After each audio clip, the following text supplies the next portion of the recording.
मैं हूं आपके साथ अपूर्वा सिंह और आप देख रहे हैं इंडिया न्यूज। उत्तर प्रदेश उत्तराखंड सबसे बड़ा मुद्दा, सबसे बड़ी बहस लेकर हाजिर हूं मैं।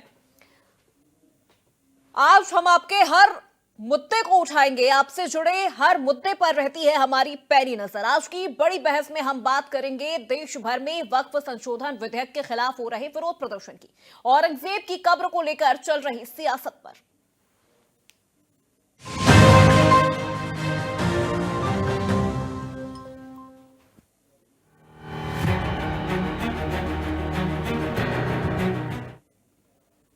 दरअसल all India Muslim personal law board की ओर से वक्फ बोर्ड को लेकर एक बड़ा फैसला किया गया है। दिल्ली के जंतर मंतर पर वक्फ संशोधन विधेयक के खिलाफ जमकर विरोध प्रदर्शन किया गया।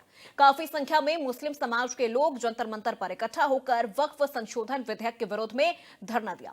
विरोध प्रदर्शन के दौरान एआईएमआईएम सांसद असदुद्दीन ओवैसी ने सरकार के खिलाफ जमकर हुंकार भरी।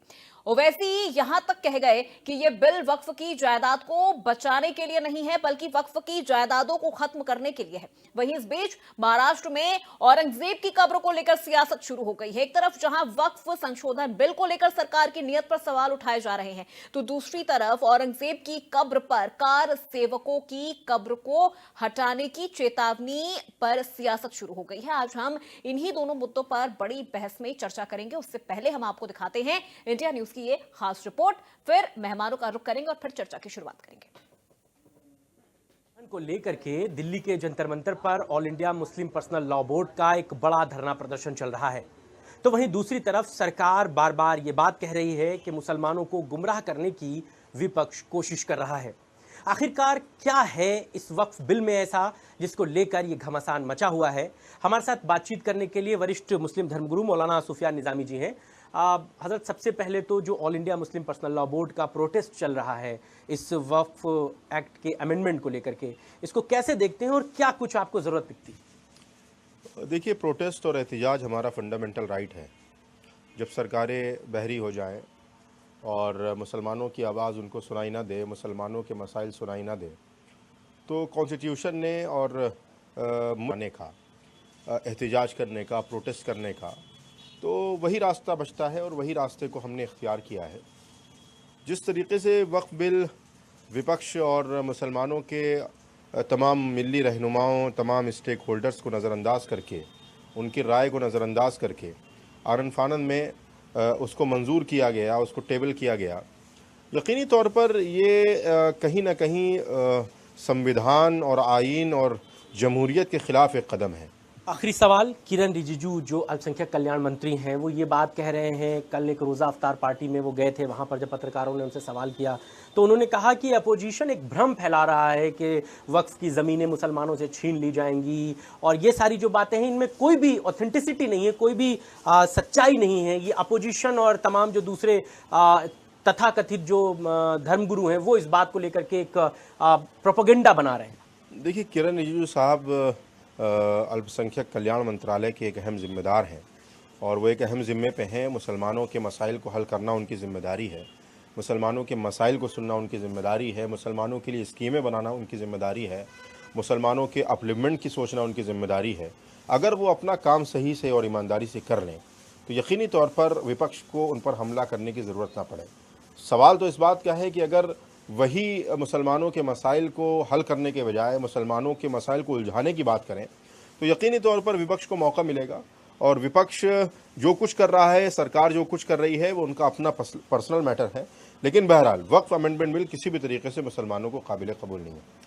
तो मौलाना सुफियान निजामी जी हमारे साथ थे। वो कहते हैं वक्फ बिल में जो 44 संशोधन हैं उनको कतई स्वीकार नहीं किया जा सकता, क्योंकि उनमें कई चीज़ें ऐसी हैं जिन पर मुसलमानों को खुले तौर पर एतराज़ है। जब पिछली बार लोकसभा में इस बिल को टेबल किया गया था, उसके बाद उसे जब ज्वाइंट पार्लियामेंट्री कमेटी को भेजा गया, जेपीसी को भेजा गया, और जेपीसी की पूरी टीम ने देश भर में मुसलमानों से बातचीत की, तो जब बातचीत की उसके बाद भी उन बातों को शामिल नहीं करना ये सरकार की मंशा को दर्शाता है कि सरकार असल में जो करना चाहती है वो कर रही है, उसे मुसलमानों के हक और हुकूक और उनके अधिकारों की कोई भी चिंता नहीं है। कैमरा पर्सन राजेंद्र के साथ मोहम्मद शबाब, इंडिया न्यूज, लखनऊ। तो चलिए चर्चा की शुरुआत करते हैं। सबसे पहले हमारे आज के मेहमानों से एक एक करके आपका परिचय करवा देते हैं। देवेंद्र प्रमुख, प्रवक्ता बीजेपी, हमारे साथ जुड़ गए हैं। देवेंद्र जी बहुत स्वागत है आपका। शिशिर चतुर्वेदी, प्रवक्ता हिंदू महासभा। शिशिर जी बहुत स्वागत है आपका। अशोक, माफ कीजिएगा, आलोक वर्मा, प्रवक्ता सपा हमारे साथ जुड़ गए हैं। आलोक जी, बहुत स्वागत है आपका। और सैयद फैजी, पूर्व सदस्य हैं शिया वक्फ बोर्ड के। सैयद साहब, बहुत स्वागत है आपका। और अनुराग यादव, वरिष्ठ पत्रकार, हमारे साथ जुड़ गए हैं। अनुराग जी, आपका भी बहुत स्वागत है। सबसे पहले सैयद साहब, मैं आपसे ही शुरुआत करना चाहती हूं।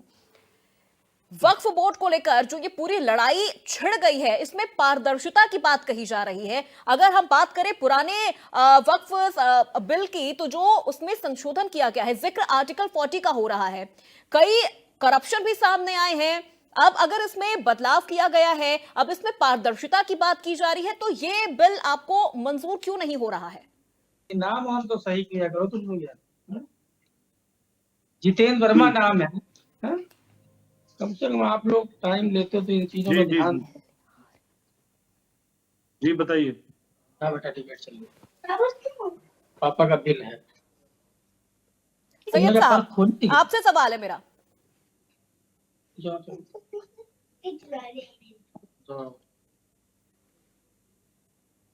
सैयद साहब, आप तक मेरी आवाज पहुंच रही है?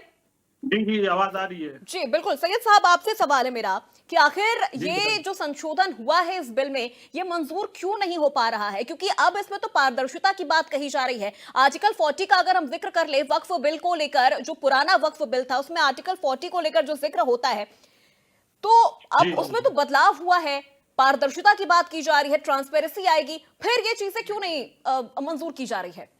देखिए, अभी हमें हमारे मौलाना साहब सुफियान निजामी साहब ने इससे पहले सब चीजें बताई हैं कि 44 जो उसमें संशोधन किया गया है चीजों में, उसमें कुछ चीजें ऐसी हैं कि जिससे एतराज है लोगों को। और जो जेसीबी की एक टीम आई थी सब जगह, उन लोगों ने, जो मौलवी हैं, जो बड़े और जो करबलाओं दरगाहों के मुतवल्ली हैं, उनसे मिलना चाहिए था, मिल के उनसे भी राय लेना चाहिए था। किसी से राय नहीं ली गई और वो बिल जो है अपने क्या घूम के सब पास कर दिया गया। तो एक ये बहुत बड़ी बात है कि किसी की जानकारी में नहीं है। जैसे वक्फ में कुछ चीजें बहुत अच्छी कर दी हैं कि मुतवल्ली क्रिमिनल रिकॉर्ड नहीं होना चाहिए उसका, मुतवल्लियों को जो भी क्वालिफिकेशन होना चाहिए, उन चीजों पे तो एतराज नहीं है किसी को कि वो चीजें अच्छी हैं। मगर कुछ चीजें जो नुकसानदेह हैं, जैसे वक्फ में जो शिया वक्फ है उसमें शियों को आना चाहिए, जो सुन्नी वक्फ है उसमें हमेशा सुन्नी लोग आते रहे हैं। गैर मजहबी लोगों को जो जोड़ने की बात करी है वक्फ में, उस चीजों से लोगों को, मुस्लिमों को एतराज है। हर जितने भी हैं, जैसे जंतर मंतर पे भी आज धरना प्रदर्शन चल रहा है कि ये बहुत ही बड़ी बात है। जैसे यहाँ पे भी लोग हैं, वो भी इससे ज्यादा परेशान हैं कि वक्फों में क्या हो जाएगा। जिन लोगों को नहीं पता है कि वक्फ में, इसमें अमेंडमेंट में क्या क्या चीजें चेंज हो रही हैं, तो वो लोग घबराए हुए हैं। तो ये घबराहट हर मुस्लिम के, हर जो यहाँ पे जो भी लोग हैं जिनके बड़े बड़े औकाफ हैं, बड़ी बड़ी करबलाएं हैं, दरगाहें हैं, उन लोगों के दिमाग में ये बैठा हुआ है कि हमारी जमीनें चली जाएंगी, हमारे बड़े नुकसान हो जाएंगे। तो ये चीजें क्लियर करना चाहिए था, मिलना चाहिए था उन लोगों से, मुतवल्लियों से मिलना चाहिए था। यहाँ तक के जो भी यहाँ के मौलवी बड़े बड़े हैं, दरगाहों के, करबलाओं के, मस्जिदों के, उनसे भी राय लेना चाहिए थी। तो शिकायत आपकी ये है कि आपसे राय नहीं लिया गया है और इसमें संशोधन कर दिया गया है। लेकिन अगर हम आर्टिकल 40 की बात करें, जिसका हमेशा जिक्र होता रहा है पुराने वक्फ कानून में, तो उसमें तो देखा जाए तो वो एक तरफा चीजें आप डाल दे रहे थे ना, कि आप एक तरफा क्लेम कर दे रहे थे किसी भी चीज को लेकर। अब अगर उसमें बदलाव किया गया है, ट्रांसपेरेंसी आ रही है, तो फिर कहां दिक्कत हो रही है? ट्रांसपेरेंसी जो आ रही है उस पे सब लोग मुतमईन हैं और राजी हैं। मगर ट्रांसपेरेंसी, जैसे कि लोग जो हैं उनको ये लग रहा है कि हमसे बात ही नहीं हुई है। जैसे बहुत से मुतवल्ली हैं जो करीब 8-9 हजार वफों के हैं, उन लोगों से कोई राय नहीं ली कि उनके पास कोई पहुंचा नहीं। ऐसे ही मौलवी हैं, यहाँ के बड़े बड़े मौलाना हैं, उनसे भी नहीं मुलाकात हुई इनकी। तो ये उनको एतराज है कि हमसे कोई बगैर मुलाकात करे हुए, बगैर समझे हुए सारी चीजें कर दी गई हैं। तो इस चीजों पे लोगों को एतराज है। ठीक है, चलिए एक बार देवेंद्र जी आपका रुख करना चाहूंगी मैं। क्या जंतर मंतर से मुस्लिम समुदाय को भड़काने की कोशिश की जा रही है, मोहरा बनाया जा रहा है, वक्फ कानून में जो संशोधन लाया गया है उस चीज को लेकर यहाँ पर मोहरा बनाया जा रहा है? बात तो यहाँ ट्रांसपेरेंसी की हो रही है, बात तो ये हो रही है, आर्टिकल 40 का जिक्र हमेशा से रहा है वक्फ कानून में, जो पुराना वक्फ कानून था, कि वहां पर एक तरह से देखा जाए तो आप एक तरफा क्लेम कर दे रहे थे, लेकिन आमदनी भी हो रही थी, 10% तक जो आमदनी थी वो पुराने वक्फ कानून से हो रही थी, और अब संशोधन करके इसे थोड़ा सा और ट्रांसपेरेंट कर दिया गया है। देखिए, एक चीज मैं क्लियर करूंगा अपूर्वा जी, जिस तरह से आपने पहली बात में कहा कि भड़काने वाली जो बात है, ये एक ऐसा पैटर्न चल रहा है कुछ पार्टियों का, विपक्ष का, कि उनके पास राजनीतिक मुद्दों की कमी है, वो सही जगह चर्चा नहीं करने चाहते, इसलिए छोटी छोटी चीजें वो ढूंढते हैं, तलाशते हैं और उसके माध्यम से सरकार को घेरने का प्रयास करते हैं, जो हमेशा तथ्यहीन होती है, और जिसमें जब सत्यता नहीं होती तो वापसी होती है। अभी हमारे मित्र ने जिस तरीके से क्लियर किया, उन्होंने एक एक चीज, कई चीज उनको अच्छी लगी है, कुछ में उन्होंने लग रहा है कि भाई ये ओपन नहीं हुआ है, तो कई अगर आप उठाकर देखेंगे 2014 के बाद हमने लोकसभा के माध्यम से देश के जो अंग्रेजी समय के बने हुए कानून थे, जिनमें संशोधन की जरूरत थी, उनको सबको ठीक करने का ज्यादातर प्रयास किया है, और अभी सरकार इसी कार्य में प्रयासरत है। वक्फ बोर्ड में भी उस जगह कहीं छोटी छोटी दिक्कतें थी, जिस तरीके से वो बात कर रहे हैं कि उसमें जो शिया सुन्नी वाली बात है, ये तो शिया और सुन्नी दोनों ही तो हिस्सा हैं वक्फ बोर्ड का। इसमें कोई ऐसा थोड़ी है कोई किसी और को आप बाहर से जोड़ रहे हैं।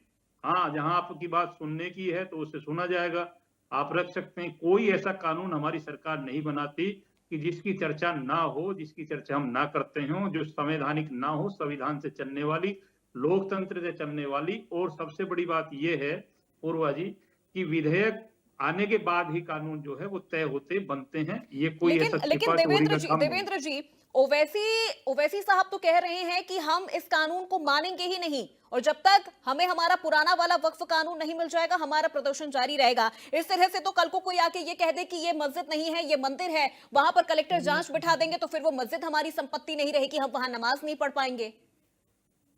देखिए, ओवैसी की जो बात है आप चर्चा करेंगे, मेरी बात छोड़िए, आप ज्यादातर मुस्लिम समाज से बात करके देखिए कि उनका मकसद क्या होता है। उन्हें कई जगह जो है कहीं छोटे छोटे चुनाव में लड़ने के लिए मुद्दे चाहिए, और वो कभी मुस्लिम के हित की बात करते ही नहीं है। अगर वो मुस्लिम के हित की बात करते हैं, मुस्लिमों की बात करते हैं, तो सरकारों के हिस्सा रहे। उनसे पहले ऐसी ऐसी सरकार इस देश में 70 वर्षों से, इन साइड में कहूंगा कि ऑटोमेटिक थोड़ा सा जो अगर कहें तो कांग्रेस जो सरकार थी, जो आज मुस्लिमों की हितैषी है, मुस्लिमों के बारे में चर्चा करती है कि आप जो है क्या क्या आपके कारनामे हैं, कितने आपने शिक्षा को लेकर, विकास को लेकर, या मुस्लिमों के लिए जो है बात होनी चाहिए थी, या जिन पर आज हम पर ठोक रहे हैं क्वेश्चन, या जो हमें बात हिंदू मुसलमान की बताते हैं, कितने दंगे फसाद करके आप सरकारें बना लेते थे, गिरा लेते थे। मुस्लिम वक्फ बोर्ड की जो संपत्ति है उसमें किस किस तरीके से आपने कितने कितने बड़े घोटाले करके खूब आपकी सरकार और मंत्री दागदार है भाई। ऐसे ऐसे मंत्री, सलमान खुर्शीद जैसे, देखिए आप उठाकर देखिए क्या क्या संपत्ति निकल रही है उन लोगों की। और मैं बड़े नाम गिनवाने लगूं, अभी उत्तर प्रदेश के जो मंत्री जेल में हैं, उप मुख्यमंत्री रहे हैं, क्या उनके पास जो संपत्ति है उस पर कितने जो है, ऐसे बड़े नाम बता रहा हूं, छोटे नहीं, जो एक तरफा इस वक्फ बोर्ड की संपत्ति का फायदा उठा रहे थे, सरकारों से मिलकर इसको बेचकर बड़ी संपत्ति अर्जित करते थे, धन इकट्ठा करते थे, और मुस्लिम समाज को निशाना बनाते थे, छोटे मुस्लिम। ठीक है देवेंद्र जी, चलिए ठीक है, मैं लौटूंगी आपके पास। एक बार जितेंद्र जी का रुख कर लेती हूँ। जितेंद्र जी, कानून में बदलाव चाहता है, ठीक है, कानून में बदलाव चाहते हैं, विपक्ष किस तरह से इस पूरे कानून पर, इस पूरे मामले पर अपना स्टैंड ले रहा है? क्योंकि जितेंद्र जी, देखा जाए तो इस वक्फ कानून में जो संशोधन किया गया है, मेन मोटिव यह है कि इसमें बेहतर तरीके से ऑडिट हो सके, पारदर्शिता इस कानून में बेहतर तरीके से आ सके, साथ ही साथ जो संपत्तियां हैं उन्हें वापस लाया जा सके। देखिए, भारतीय जनता पार्टी की सरकार कोई काम ट्रांसपेरेंसी से नहीं करती, कोई भी काम पारदर्शिता से इनको करना नहीं है। बिना चर्चा के, बिना डिस्कशन के, बिना लोगों से राय शुमारी के ये इस तरह के कानून पास करते आए हैं। ये इनकी सरकार का पुराना इतिहास है। और जब उसका मुखर होकर विरोध प्रदर्शन होता है तो ये लोग उस कानून को वापस भी ले लेते हैं। कृषि कानून से लेके और भी कई कानून ऐसे रहे हैं जो सरकार बिना चर्चा के तानाशाही रवैया अपना के लेकर आई, और बाद में जब सरकार की किरकिरी हुई और देश की आवाम ने उसको स्वीकार नहीं किया तो वापस भी लिया। वक्फ बोर्ड एक संवैधानिक बोर्ड है, उसके पास अपनी शक्तियां हैं। भारतीय जनता पार्टी जब से लोकसभा का चुनाव हारी है उसके बाद से असंवैधानिक फैसले लेने पर आमादा है। वक्फ बोर्ड की अपनी शक्तियां हैं, उन पर भारतीय जनता पार्टी की सरकार अतिक्रमण करना चाहती है, एन केन प्रकरण और चोर दरवाजे से।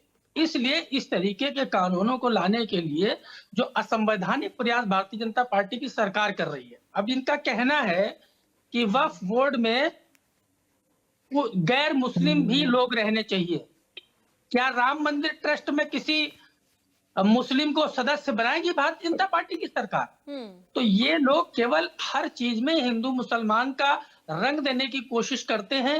मंदिर मस्जिद, हिंदू मुसलमान, रमजान, होली, ईद, दिवाली, इसी के बीच भेद करते आए हैं। तमाम महत्वपूर्ण मुद्दों से ध्यान भटकाने के लिए भारतीय जनता पार्टी की मोदी सरकार और जहां जहां इनकी सरकारें हैं, ये लोग इस तरह के काम करते रहते हैं। वक्फ बोर्ड कोई संपत्ति वही होती है जो उनको दान की जाती है, और उनके पास जो संपत्ति आ जाती है उसका भी काम शिक्षण संस्थानों से लेके तमाम धार्मिक कामों में भी उसका उपयोग होता है और सेवाओं में भी उसका उपयोग होता है। आम जनमानस से जुड़े लाभ भी उनकी संपत्तियों से हो रहे हैं लोगों को। ये भारतीय जनता पार्टी की मंशा इस कानून को लेकर साफ नहीं है और समाजवादी पार्टी पूरी तरह से इस कानून के खिलाफ है। और भारतीय जनता पार्टी की जो नीतियां हैं उसके खिलाफ है। जो जोर जबरदस्ती वाली नीति है, जो इनकी तानाशाही वाली नीति है, बिना चर्चा के, बिना डिस्कशन के, बिना रायशुमारी के कोई भी डिसीजन एकदम से ले लेना और फिर उसको चोर दरवाजे से वापस ले लेना। ऐसे ही एक ड्राइवरों से संबंधित व्हीकल एक्ट का कानून लेके आए थे कि 10,000 जुर्माना।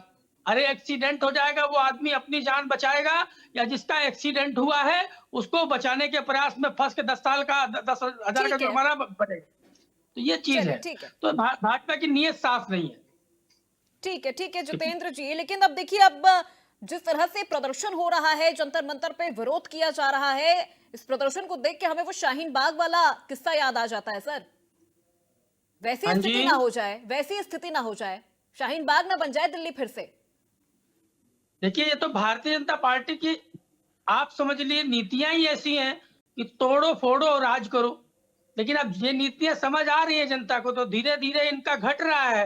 अभी लोकसभा में घटे हैं, आगे बिल्कुल फिट कर देगी पब्लिक अगर इस तरह से इनकी नीति रहेगी। ठीक है जितेंद्र जी, लौटूंगे मैं आपके पास। शिशिर जी, क्या कहना चाहेंगे इस पे आप? वक्फ जो कानून था उस पे बदलाव किया गया है, संशोधन किया गया है कि पारदर्शिता आए।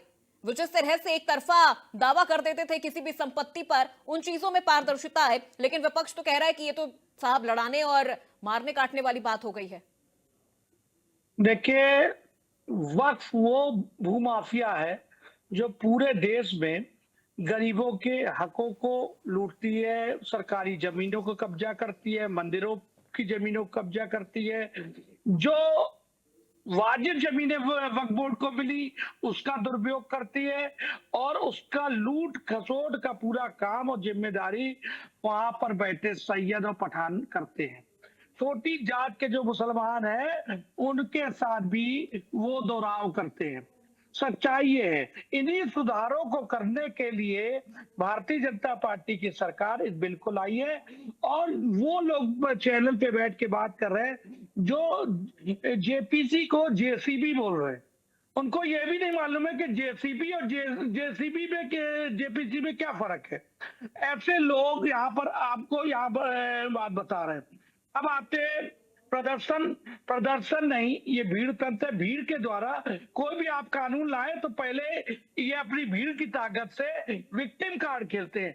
अरे सब कुछ डराते हैं सरकारों को और उन पर दबाव बना करके चाहते हैं कि बदलाव ना हो और हमारी जीत हो, फतेह हो।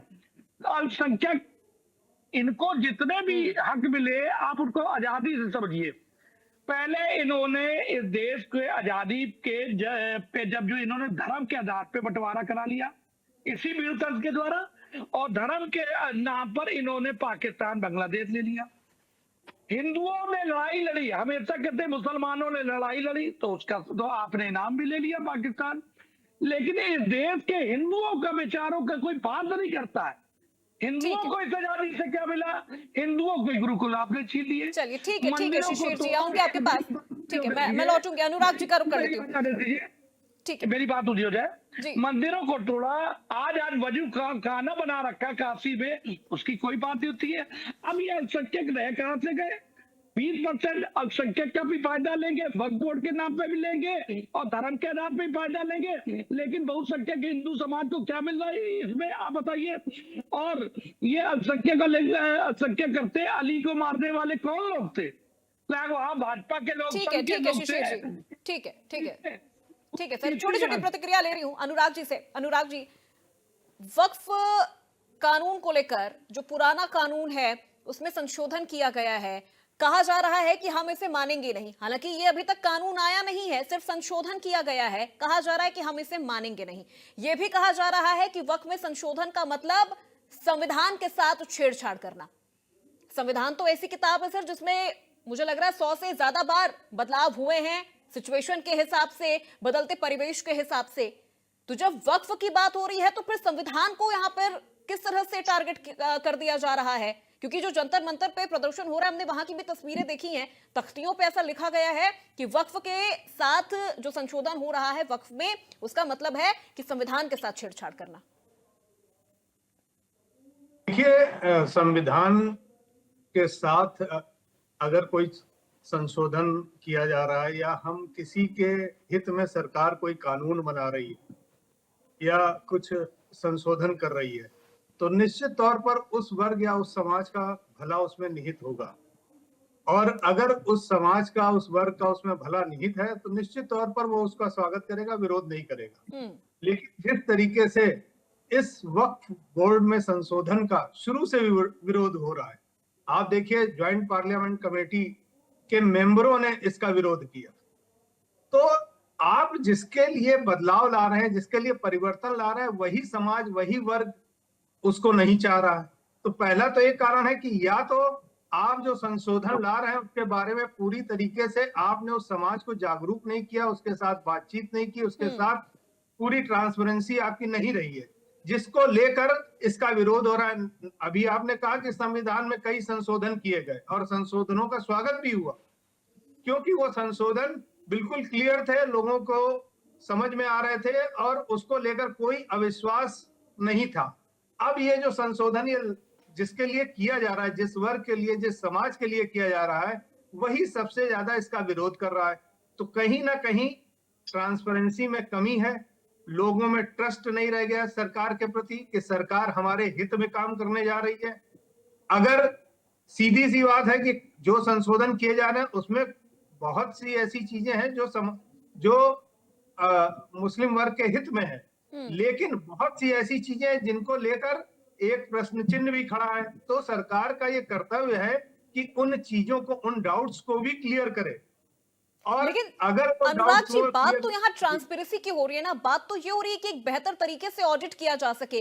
वक्फ जिस तरह से हर संपत्ति पे एक तरफा दावा ठोक देती थी, वो चीजें खत्म होंगी। हाँ, तो ये तो एक पक्ष है ना, ये इस संशोधन का आप एक पक्ष बता रहे हैं, इसके साथ बहुत सी चीजें जुड़ी हुई हैं। अभी देखिए, अभी जो चर्चा चल रही थी उसी में निकल कर आया कि आप जिस समुदाय के लिए काम कर रहे हैं, गैर समुदाय को उसमें शामिल किया जा रहा है। यहीं से एक भरोसा उठ जाता है कि अगर हमारे समाज के हित की बात है तो हमारे लोग उसमें होने चाहिए, दूसरे धर्म या दूसरे समुदाय के लोगों को उसमें क्यों इन्वॉल्व किया जा रहा है। दूसरी चीज ये है कि सरकार का दखल पहले से कहीं ज्यादा इसमें बढ़ जाएगा। तो आप लोगों के अंदर जो अविश्वास पैदा है उसको दूर करने की कोशिश करिए। और सबसे बड़ी बात है, जेपीसी के मेंबर्स जो हैं, जो लोकसभा के सदस्य हैं, जो हमारे संसद के सदस्य हैं, उनको ही उनके अंदर अनुराग जी, एक चीज यहाँ पे मुस्लिम समुदाय की तरफ से कहा जा रहा है कि हम इस कानून को खारिज कर दे रहे हैं, लेकिन अभी तो ये कानून आया ही नहीं है, खारिज कैसे कर दिया जाएगा? ये विरोध का स्तर समझिए कि जो कानून आया नहीं उसको लेकर कितनी ज्यादा अविश्वास की भावना, कितनी ज्यादा हम कहेंगे कंफ्यूजन उस मुस्लिम वर्ग के अंदर है कि वो अभी से उसको खारिज करने की बात कह रहा है। तो ये जागरूकता लाना, उसके प्रति विश्वास पैदा करना, ये सरकार की ड्यूटी है। सरकार को चाहिए कि वो पूरी तरीके से जो जो संशोधन वो करने जा रही है उन सारी चीजों को पहले आम आदमी के सामने रखे। जब हमारे संसद के जो सदस्य हैं, जो जेपीसी के मेंबर्स हैं, वही कंफ्यूज्ड हैं, वही इससे पूरी तरीके से सहमत नहीं है, तो एक आम मुस्लिम कहां से इसके लिए सहमत होगा, ये सवाल। ठीक है सैयद साहब, सुनने में ये भी आ रहा था, देखिए अभी तो कानून आया नहीं है लेकिन आप लोगों ने खारिज कर दिया। अब आप लोगों ने कैसे खारिज कर दिया ये आपका कॉल होगा। ये कहा जा रहा था कि शाहीन बाग बना देंगे। अगर कानून अभी आया नहीं, आप खारिज कर रहे हैं, आ जाएगा तो शाहीन बाग बन जाएगा क्या दिल्ली एक बार फिर से?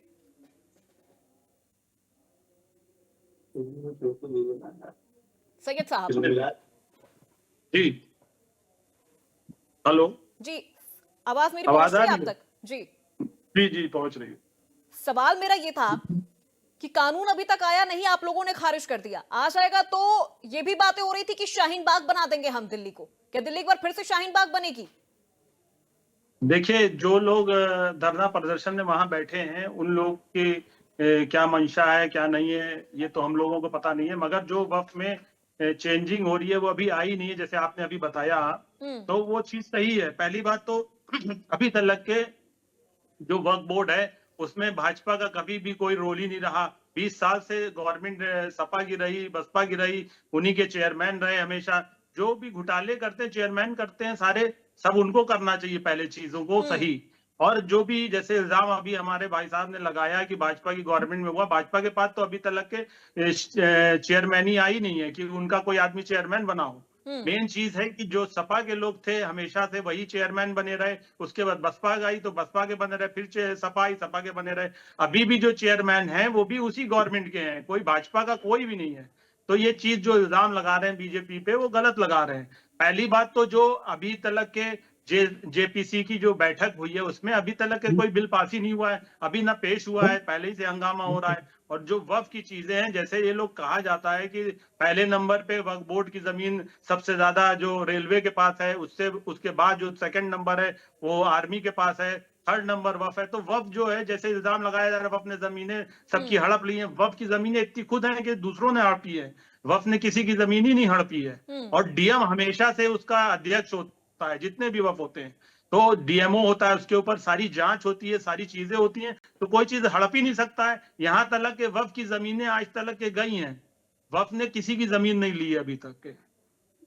ठीक है सैयद साहब। देवेंद्र साहब, वक्फ को लेकर चीजें तो चली रही हैं, औरंगजेब पर भी अब जो बातें हैं वो शुरू हो गई हैं, कब्र की खुदाई तक पे बात आ गई है। महाराष्ट्र में देखा जाए तो तमाम हिंदू कब्र तोड़ने के लिए पहुंच जा रहे हैं औरंगजेब की। और सबसे बड़ा जो आरोप लगाया जा रहा है विपक्ष की तरफ से भी और मुस्लिम समुदाय की तरफ से कि आप इसमें हिंदुओं को क्यों शामिल कर रहे हैं, वक्फ बोर्ड की कमेटी में आप हिंदुओं को क्यों शामिल कर रहे हैं? आपने अयोध्या राम मंदिर की जब कमेटी बनाई तब तो उसमें कोई मुस्लिम नहीं था, फिर तो ये चीजें एक तरफा हो गई। आप बात नहीं कर रहे हैं, आप बता नहीं रहे हैं, लेकिन आप बदलाव कर दे रहे हैं, तो कैसे ये चीजें एक्सेप्ट कर पाएगा मुस्लिम समुदाय?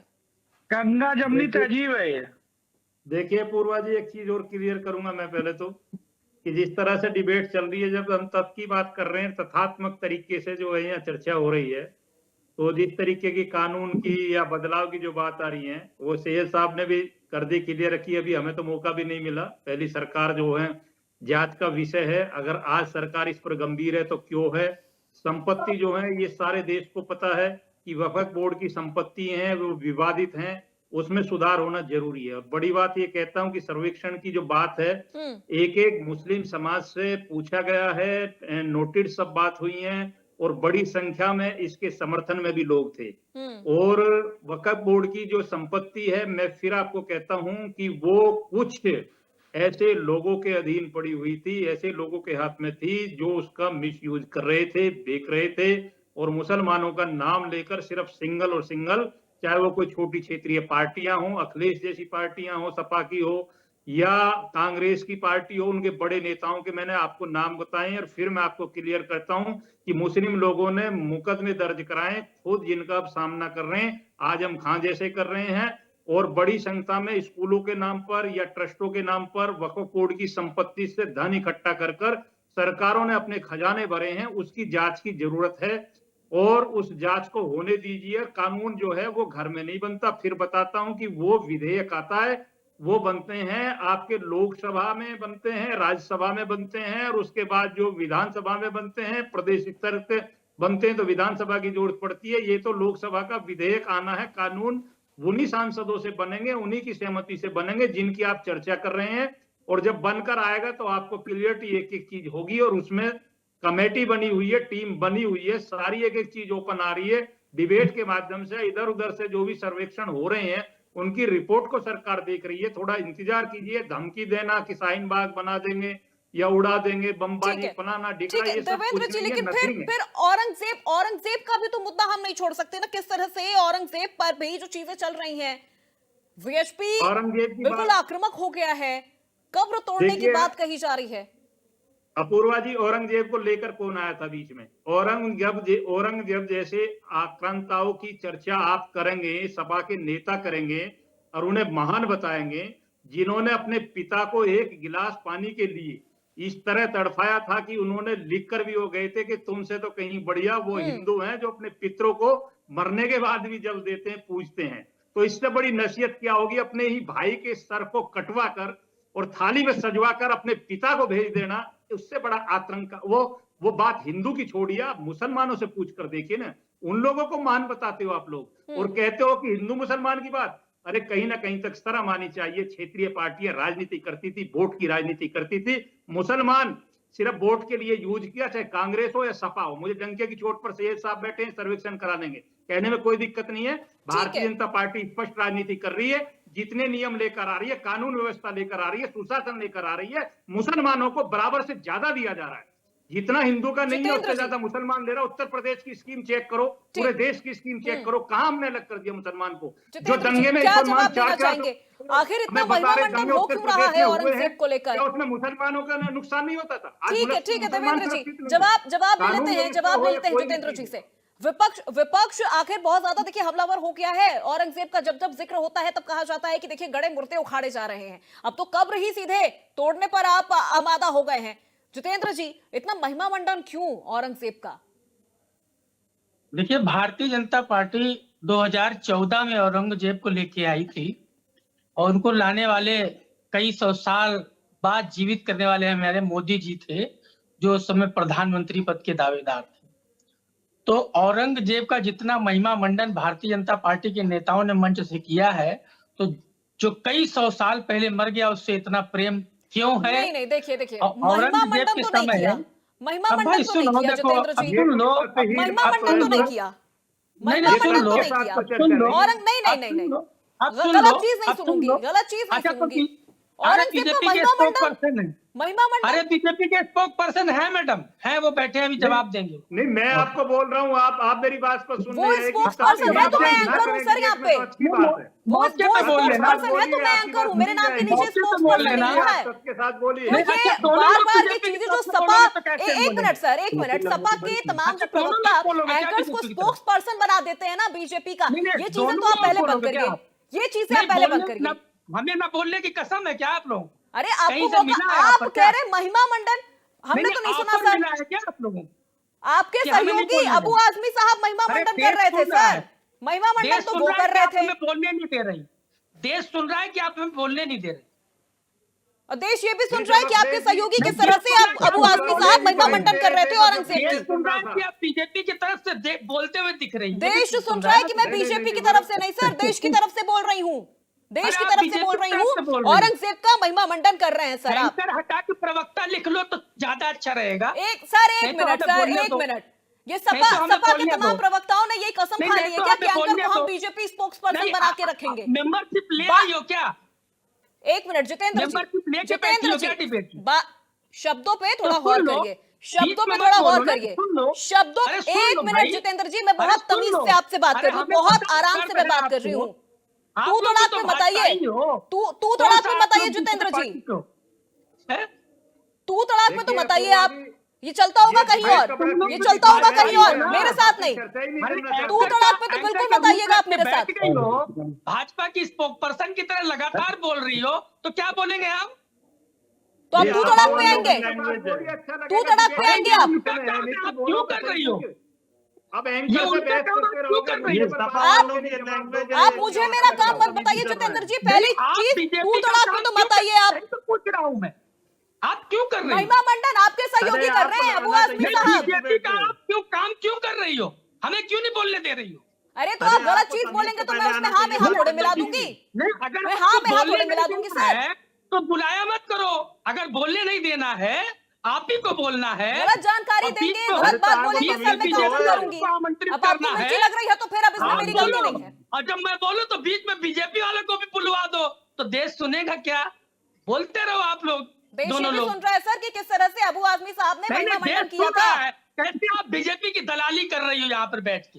देश सुन रहा देखिए, है। आप जितेंद्र बोलना नहीं साहब चाहते, थोड़ा सा बदतमीजी अपनी करना शब्दों पे चाहते आप लगाम लगाइए, ये नहीं, कहीं नहीं, और नहीं, चल रहा होगा, अगर ये मुझे कहीं और कर रहे दलाली होंगे करनी आप, बैठ के, ये तो कहीं और। बोलेंगे हम। अच्छा ये गलत है बिल्कुल। ये जितेंद्र वर्ड साहब, वापस लीजिए। आप इन एक लोगों ने एंकर ठीक पर है, अपमानित बात करना मुझ चाहिए। तक आएगी, बदतमीजी कोई नहीं कर मेहमान सकते। नवाजी नहीं मैं मानूंगी, कोई मेहमान नहीं, नवाजी ये- नहीं ये मानूंगी गलत मैं, है बिल्कुल। कोई भाजपा हो मेहमान चुके हैं, नहीं। तो बोलना पड़ेगा।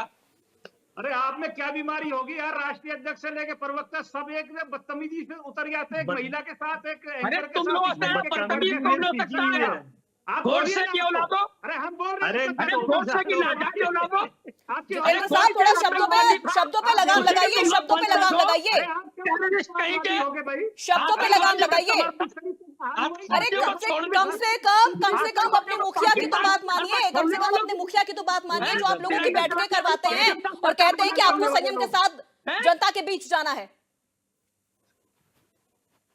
अरे जितेंद्र भैया, जब आपके पास शब्द नहीं है तो अरे बदतमीजी मत गोडसे करिए। पहला आतंकवादी था, उसके वंशज हो तुम लोग। अरे गोडसे वंशज तो पहला पता नहीं आतंकवादी कौन था। किसका। अरे ये तो वंशज बहुत अरे तो उसी कौन की पता पूजा नहीं देखो तुम किसका लोग, है। उसी की पूजा वंशज करते तो हो। आप अपना डीएनए चेक चलिए करा कर चलिए देखो। ठीक है देवेंद्र साहब, देवेंद्र साहब, ओसामा बिन लादेन का डीएनए निकलेगा। जांच हो देवेंद्र जाएगा, साहब, अंग्रेजों देवेंद्र का साहब, ठीक है, DNA जितेंद्र निकलेगा। जी ठीक है। तुम लोग अरे अंग्रेजों आप- की चलिए ठीक है सर, आप हाइपर मत होइए तुम भाई। लोग नाजायज आप औलाद हाइपर हो मत गए जो होइए। कि तुम लोग आप नाजायज बदतमीजी औलाद जितेंद्र से साहब बोलेंगे। शब्दों पे तुम लोग गोडसे की थोड़ा नाजायज लगाम औलाद लगाइए। हो। आप एक पार्टी के प्रवक्ता हैं, अंग्रेजों शब्दों पे और लगाम गोडसे की लगाइए, नाजायज देश के आपको औलाद भी हो। सुन रहा ये है भाजपा और आपके ही, शब्दों ये को भी RSS सुन के रहा लोग। है। ऐसा ना हो जाए कि देखिए, अखिलेश आप यादव जी को लोगों फिर के से एक जहर बैठक में करवानी इस पड़ जाए, तरीके का- पॉजिटिव तरीके का जहर पॉजिटिव घुसा है। रेपुटेशन के जन बाद समाप्त फिर होने से वाला वो है बैठक मोदी करनी जी है। का। 24 आपके तक पास खत्म शब्द हुआ ही है, नहीं है बोलने 29 के तक लिए। खत्म हो जाओगे चलिए कहीं, ठीक है। 27 से शुरू अनुराग हो जी, गए, नहीं, 29 तुम्हारे तक ठीक है करने ठीक से है खत्म जितेंद्र थोड़ी जी, हो देवेंद्र जाएंगे जी, भाई। चलिए मैं लौटूंगी अरे आपके पास, अभी रुक जाइए सर, अभी रुक जाइए, अभी रुक जाइए। जेलों में याद जिस रखना। चीज पे तुम्हारे डिबेट करने होती है से उस पर थोड़ी बिक्री खत्म नहीं हो हो रहा जाएंगे है। क्या? चलिए तुम ठीक है स्वयं खत्म ठीक है हो गए, देवेंद्र जी, हमें अरे पहले तो अनुराग जी चुपचाप से हो मेरा जाइए, सवाल है, फिर अनुराग आप जी से मेरा बोलिए। सवाल है, अनुराग जी कब तक अरे औरंगजेब को लाल लेकर ये टोपी तो चीजें चुप हो चलती जाए। रहेंगी सर? मेरी बारी है, मुझे बात रख लेने दीजिए एक भाई। मिनट, शिशिर जी ठीक है, मैं आऊंगी सर, एक बार अनुराग जी से मैं सवाल ले लूं, उसके बाद में सीधे आपके शिशिर पास जी तो आऊंगी। परेशान हुए जा रहे हैं।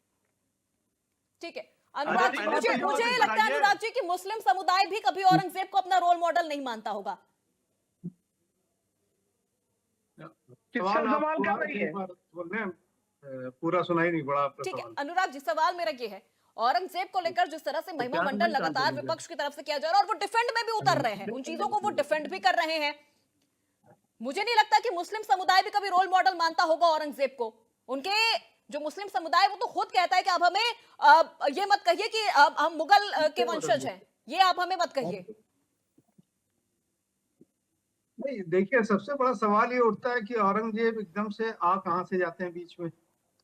औरंगजेब का इशू क्यों उठाया जा रहा है और औरंगजेब की बात करके हम क्या प्राप्त करना चाह रहे हैं। सबसे बड़ा सवाल ये हो रहा है कि अगर आपको इतनी आपत्ति है औरंगजेब के नाम से, औरंगजेब की कब्र से, तो कब्र को हटाने का भी काम सेंट्रल गवर्नमेंट डिसीजन ले सकती है। वहां कौन सा विरोध है? बहुत सी चीजें आपने बहुत से अमेंडमेंट कर डाले, एक ये भी एक लाइए प्रस्ताव, उसको खत्म कर दीजिए, इसमें कौन आपको रोकने जा रहा है? तो ये बेमतलब की चर्चा और बेमतलब की बहस जिसमें किसी आम भारतीय, आम आदमी का कोई हित नहीं जुड़ा है, उसको बेमतलब में तूल दिया जा रहा है। औरंगजेब की चर्चा करके आखिर हम हासिल क्या करना चाह रहे हैं?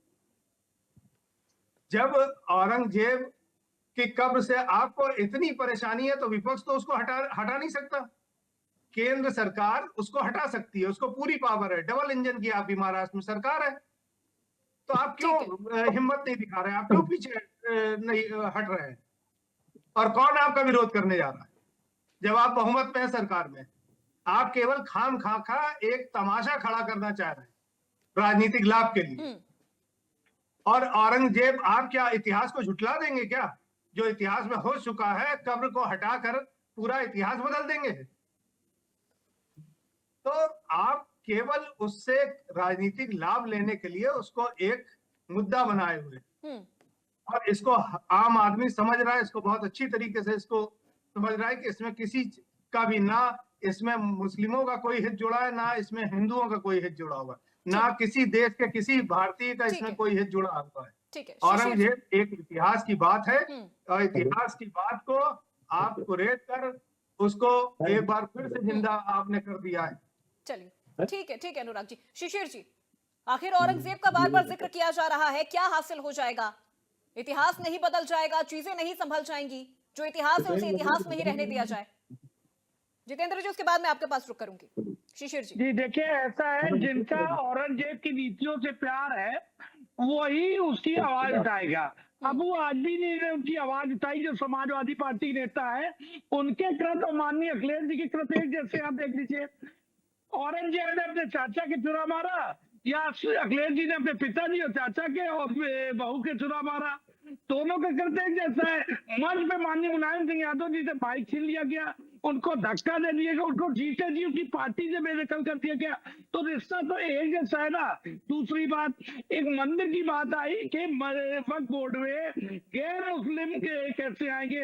अरे दक्षिण भारत का सबसे बड़ा मंदिर है, वहां पर आप देखिए गैर हिंदू वहां पर कमेटी में है कि नहीं? पूरा मंदिर वही गैर धर्म के लोग चला रहे हैं, तो उस पर तो कोई नहीं बात करता है। कोई हिंदू सड़क पे उतरा बताइए आप। तो बालाजी का जो बड़ा मंदिर है वहां की बात है ये। अब किस प्रकार से ये सारा का सारा मामला है, चाहे वक्फ बोर्ड का मामला हो, ये इनकी धमकी से नहीं रुकने वाला है। जेपीसी की कमेटी में सारे दल के लोग थे, और अभी सबसे बढ़िया बात तो ये है कि अभी डाक आया नहीं जनता में, पहले से ही विरोध विक्टिम कार्ड गिन करके आज आए, तो क्या कमी है क्या नहीं कमी है, तो ये नीतियां है। अब रही बात, ये कह रहे थे जो उसमें कुछ गलत ज्यादा आदमी बोल जाता है। जितेंद्र जी ने अभी एक बात कही भाजपा लेके, अरे आतंकवादियों को छोड़ने वाले, इनको शायद याद नहीं है, आतंकवादियों को छोड़ने वाले स्वयं है। माननीय मुलायम सिंह जी ने आतंकवादियों को छोड़ने का आदेश दिया था, और हमारे गुरु वरिष्ठ अध्यक्ष श्री हरिशंकर जैन जी ने इससे कराया था, वरना ये तो सारे आतंकवादियों की रिहाई कर रहे थे मुलायम सिंह यादव जी। ठीक है शिशिर जी। जितेंद्र जी, अबू आजमी जी के बयान के बाद महाराष्ट्र से कब्र हटाने की जो मांग है वो काफी ज्यादा तेज हो गई है। फडणवीस साहब की तरफ से भी कहा गया है कि हम महिमा मंडन नहीं होने देंगे औरंगजेब का। देखिए, औरंगजेब बहुत बुरा इंसान था, बहुत ही गलत और बुरा इंसान था, उसका कोई फॉलो नहीं कर रहा, उसको कोई समर्थन नहीं कर रहा। एक निर्णय उसका याद आया कि उसके समय में गाय काटने वालों के हाथ कटवा दिए जाते थे, और मोदी जी के समय में 5 बड़े मीट के कारोबारी, 5 मोदी जी के प्यारे हिंदू भाई हैं, और कई गुना बीफ निर्यात बढ़ गया है, और वो जजिया कर वसूलता था, बड़ा बुरा करता था, सब उसको ही उसके विरोध में तब भी रहे होंगे, और आज भी हम लोग जजिया कर का विरोध करते हैं। मोदी जी दूध दही और कफन पर टैक्स ले लेते हैं, तो दोनों में बड़ी सिमिलरिटी है। बाकी रही बात अभी वक्फ बोर्ड की, तो वक्फ बोर्ड में तो कई शहर बसे हुए हैं। वक्फ बोर्ड की संपत्ति तो स्वयं शहर बसे। इलाहाबाद देख लीजिए आप, कानपुर आगरा चले जाइए, लखनऊ का बहुत सारा हिस्सा। अच्छा, ये कहते हैं सीईओ उसका मुख्य कार्यकारी अधिकारी गैर मुस्लिम हो, तो देश में जितने मंदिर हैं सब में एक मुस्लिम सीईओ रख दो, और देश में जितनी मस्जिदें हैं, जितने बोर्ड हैं मुस्लिम लॉ बोर्ड के, सब में हिंदू रख दो, तो ये पीछे हट जाएंगे। इनका सिर्फ एक काम होता है, हर चीज के पीछे हिंदू मुसलमान इनको करना है, और किसी तरह से अपनी राजनीतिक रोटी सेकनी है, अपने वोट बैंक को सुरक्षित करने के लिए प्रयास करना है, और कोई वोट बैंक इनके पास नहीं बचा है। अब जब देख रहे हैं कि 24 में बुरी हार हो गई यूपी में, और 27 में उससे बुरी होने वाली है, तो इस पर चुनावी टैक्टिक्स शुरू कर दिए। अभी हमारे भगवा पहने भाई ने कहा नेताजी के लिए, तो आतंकवादियों को पाकिस्तान घर तक छोड़ के आए थे आप लोग, घर तक पाकिस्तान छोड़ के आए थे आतंकवादियों को। ठीक है जितेंद्र जी, रिएक्शन ले लेते हैं देवेंद्र जी का। भारत पे हमला किया पाकिस्तान से आए आतंकवादियों ने, तो उन्हीं के देश की एजेंसी को बुला के जांच करवाई थी आप लोगों ने। क्विक रिएक्शन देवेंद्र जी। मुलायम सिंह यादव से क्या मतलब किया, बता दीजिए आप। देखिए, छोड़ के आए थे आतंकवादियों को पाकिस्तान, एक मिनट जितेंद्र जी सर, देखिए क्विक रिएक्शन एक बार पहले देवेंद्र जी से, उसके बाद सीधे सैयद साहब का रुख करूंगी मैं। देवेंद्र जी, आखिर क्यों बार-बार औरंगजेब का जो ये मुद्दा है उठाया जा रहा है? डिबेट में कभी भी तथहीन बात ना हो तो ठीक है, अच्छी बात है, क्योंकि बड़ा कीमती समय होता है। मैं पूर्वा जी एक चीज और क्लियर करूंगा कि जिस तरीके से औरंगजेब की बात आई है या कौन उठाकर लेकर आया किसका, वो सब जानते हैं कि समाजवादी के राष्ट्रीय महासचिव भी हैं, अब वो आज भी बड़े नेता हैं, शुरुआत कर और पीछे बिल में चले जाते हैं। और जब आप सनातन की बात आती है, रामायण की बात आती है, तो उसको उठाने वाले कौन लोग हैं? वो भी सपा के ही हैं, और वो कांग्रेस के बचे कुचे स्टालिन पिता पुत्र। जब इन्हें गाली दुनवानी होती है तो ये लोग चुप बैठकर आनंद लेते हैं, और जब उसका जवाब आता है तो मुस्लिम समाज को आगे करते हैं। ये वो शिकंडी वाला खेल खेला जा रहा है कि भाई शिकंडी को खड़ा करो और युद्ध करो और उसे जीतो। तो ये समय लद गया भाई, समय चेंज हो गया है। और रही बात, आप जो है ना एक भी मुस्लिम उसकी बात कर रहे हैं कि किसी मंदिर में, देश का सबसे बड़ा और प्रसिद्ध मंदिर है मां वैष्णो देवी का मंदिर, और कमेटी जाकर चेक करिए एक बार, पढ़कर आइए डिबेट में। किसी के साथ बदतमीजी करने से कुछ नहीं होता। कैसे किसी का अपमान किया जा सकता है? एक महिला एंकर, वो भी सम्मानित इतने बड़े चैनल की, और उनके लिए सब न्यूज ठीक है, हम तक करिए आप, अच्छी बात है, लेकिन इस तरीके की आप भाषा यूज कर रहे हैं, इस तरीके से ये डिबेट नहीं होती। आपके नेता ने कहा था कि आप पंडित होंगे, आप मिश्रा होंगे, मुझसे बाइट मांग रहे हैं। अरे शर्म आनी चाहिए। मंगेश यादव, अरे शर्म आनी चाहिए आप लोगों को, और एक जो दलितों पिछड़ों के साथ अन्याय कर रहे हो, देश में अल्पसंख्यकों के साथ अन्याय कर रहे हो। अभी गिलाफत बनाए 40 सवर्ण, मालूम है तुम्हें? 40 सवर्ण उसमें दलित पिछड़ा कहाँ है? अन्याय करने वाले लोग हो तुम लोग, दलित पिछड़ों का हक छीनने वाले लोग हो तुम लोगों का जड़ नामो निशान उत्तर प्रदेश की जनता मिटा देगी। उत्तर प्रदेश की जेलें तुम लोगों का इंतजार कर रही है, हर भर के कूदेंगे तुम लोगों को। चिंता मत करो, अभी जो अन्याय अत्याचार किया है ना आप लोगों ने, अभी इसका जवाब तुम्हें मिलेगा 27 में। पर्सनल अटैक नहीं। सैयद साहब, ठीक है, सैयद साहब से मेरा सीधा सवाल है। सैयद साहब, मुझे नहीं लगता मुस्लिम समुदाय भी औरंगजेब को अपना रोल मॉडल मानता होगा। कब्र तोड़े जाने पर कब्र तोड़े जाने को लेकर आपकी क्या राय है इस पर? फटाफट क्विक रिएक्शन एक। देखिए, कोई भी जो नहीं है मुस्लिम नहीं मान रहा है औरंगजेब को, ये तो बात सही कही उन्होंने कि जितने भी मुस्लिम हैं कोई औरंगजेब को नहीं मानता है, क्योंकि औरंगजेब ने अपनी जब सरकार थी उसमें बहुत जुल्म करे हैं लोगों पे। तो हमारी जहां तक की जानकारी है कि कोई भी मुस्लिम नेता या मुस्लिम समाज के लोग इसको नहीं मानते हैं। ये तो एक समाजवादी पार्टी के जैसे प्रवक्ता थे और उन्हीं ने अपनी ये बात रखी कि औरंगजेब की कब्र को हम ऐसा करेंगे वैसा करेंगे। तो एक मुद्दा ये लोग उठाते रहते हैं आए दिन। अब जैसे कि आपके ही सामने आपसे ही बहस कर रहे थे, उनको तमीज नहीं है कि हम एंकर लेडीज हैं, इनसे कैसे बात करना चाहिए, और आपके मेहमान होने के बाद भी ये ऐसी चीजें कर रहे थे। तो एक तो इन लोग यही लोग जो है औरंगजेब का मुद्दा उठाते हैं और फिर इसी को लेके प्रोपोगंडा बनाने लगते हैं। यहाँ जैसे कि अब जो मुस्लिम की बात करी जा रही है, तो कोई मुस्लिम ऐसा नहीं है जो औरंगजेब को मानता हो। ठीक है, अनुराग सर, देखा जा रहा है जिस तरह से ये कहा जा रहा है कि हमारे राजाओं की हत्या करने वाले, हमारे मंदिरों को तोड़ने वाले के कब्र पर आखिर इतना सरकारी खर्चा करने का औचित्य क्या है? ये भी एक बयान आया है सामने। हाँ, तो सही बात है कि जो ठीक है, अनुराग जी से मेरा सवाल है। अनुराग जी, तो ये केवल औरंगजेब तक ये बात आकर रुक नहीं जाती, ये बात आगे भी बढ़ती है। इसमें गोडसे भी शामिल होते हैं, इसमें और भी लोग शामिल होते हैं जिन्होंने देश के अगेंस्ट जाकर काम किया, जिन्होंने बापू जैसे महात्मा की हत्या की। शामिल किया जाना चाहिए ना। इसमें केवल ये बात केवल औरंगजेब पर आकर क्यों रुक रही है? इसमें एक ऐसा कानून बनाना चाहिए, और जब दोनों तरफ बीजेपी की सरकार है तो राज्य सरकार केंद्र सरकार मिलकर एक ऐसा कानून बनाए कि जैसे सावरकर हैं, सावरकर शामिल हैं, तो ऐसे सभी लोगों को लिया जाए और उनके लिए कानून बन जाए कि ना उनकी कब्र रहेगी, ना उनका नामो निशान रहेगा, ना कोई नाम रखेगा, बात खत्म हो जाएगी। इसमें ये मुद्दा केवल एक व्यक्ति के लिए क्यों, ये एक जनरल कानून बन जाना चाहिए कि जिसने भी देश के अगेंस्ट जाकर काम किया उसके साथ वही बर्ताव किया जाएगा जो औरंगजेब की कब्र के साथ किया जा रहा है। ठीक है, और इसमें कौन रोकने जा रहा है? केंद्र सरकार को। केंद्र सरकार सक्षम है, बहुमत में है, वो जो चाहे वो कर सकती है। जितेंद्र केवल जी। राजनीतिक लाभ के लेने के लिए हम्म। इस मुद्दे को उछाला जाए, इस पर चर्चा की जाए, इसको विवाद का विषय बनाया जाए, ठीक है, ठीक है सर, इसका कोई मतलब ठीक नहीं। है। एक इसमें फटाफट किसी का एक कोई छोटा फायदा सवाल नहीं होगा। जितेंद्र जी आपसे, एक छोटा सवाल देखिए, जितेंद्र जी आपसे, लगातार जी, आप जिस मुस्लिम समुदाय की बात कर रहे हैं, जिसके लिए आप इतनी तमाम चीजें किए जा रहे हैं, अब तो वही कह रहा है कि देखिए ऐसे मुद्दे तो विपक्ष ही उठा रहा है, हमारा तो कभी देखिए, रोल मॉडल रहा ही नहीं है औरंगजेब, हम ऐसे तो मुद्दे विपक्ष सीधा उठा रहा कहते हैं है, कि चिंगारी लगा रहा है। हम तो सीधा कह रहे हैं, केंद्र सरकार पावर में है और भी कई राज्यों में भाजपा की सरकार है। हम्म।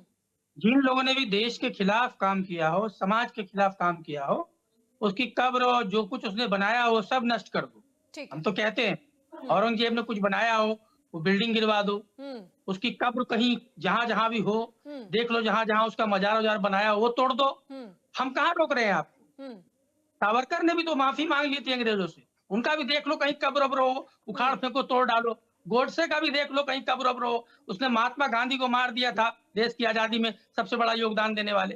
तो ऐसे जयचंदों को ढूंढो ना, जयचंद तो इनकी पार्टी में ही है, चलिए ठीक है। सब भारतीय जनता पार्टी में जयचंद के वंशज। हम्म। तो आप सब पर कार्रवाई कर दो और सब पर ना करो तो औरंगजेब पे ही कर दो, कम चलिए से कम ठीक है, कर तो दो। ठीक है खाली जितेंद्र जी, देखिए चिल्लाते रहोगे ठीक है, और वक्त हमें गद्दारी अपनी करने वाले इजाजत दे सबको रहा है। तोड़ आज दो। की बड़ी बहस में शामिल होने के लिए सभी मेहमानों का बहुत शुक्रिया। देवेंद्र जी आपका भी, शिशिर जी, जितेंद्र जी, सैयद फैजी साहब और अनुराग जी आपका बहुत शुक्रिया हमारे साथ बड़ी बहस का हिस्सा बनने के लिए। तो देखिए औरंगजेब का मुद्दा आखिर थमने का नाम नहीं ले रहा। महाराष्ट्र में लगातार बयानबाजियां चल रही हैं, प्रदर्शन किए जा रहे हैं, मुगल आक्रांताओं के जो पुतले हैं वो जलाए जा रहे हैं और ये कहा जा रहा है कि औरंगजेब की कब्र को यहां से हटा दिया जाए। यह भी बयान दिया जा रहा है कि हिंदुओं पर अत्याचार करने वाले की कब्र पे आखिर इतना सरकारी खर्च किया क्यों जा रहा है। और वक्फ बोर्ड को लेकर भी जो चीजें सामने आई हैं, जो वक्फ कानून में संशोधन हुआ है, उसे लेकर मुस्लिम समुदाय की तरफ से जंतर मंतर पर प्रदर्शन किया जा रहा है। क्या दिल्ली दोबारा से शाहीन बाग बनने वाली है? यह भी बड़ा सवाल है। तो फिलहाल आज मेरे साथ बड़ी बहस में बस इतना ही। प्रदेश की तमाम खबरों के लिए देखते रहिए इंडिया न्यूज उत्तर प्रदेश उत्तराखंड।